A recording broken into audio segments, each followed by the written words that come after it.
There's a school of thought that says if you give people loads and loads of choices, they're bound to take something. They're bound to pick something, bound to buy something.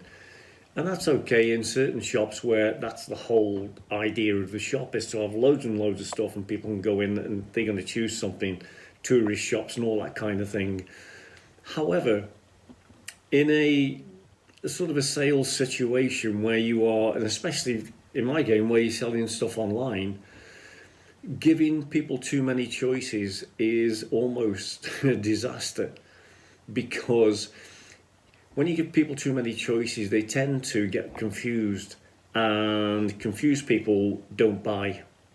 It is that simple. They do not buy.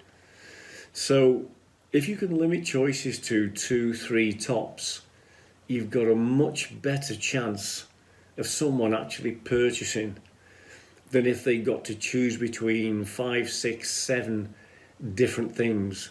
And even if you have got 5, 6 or 7 different things, if you can at least point out, and you'll see this on sites all the time, most popular, something that says most popular, or these, and point to 2 or 3 items, these best sellers or something of that nature, you will do a whole lot better than just putting a load of stuff in front of people and expecting them to choose and buy.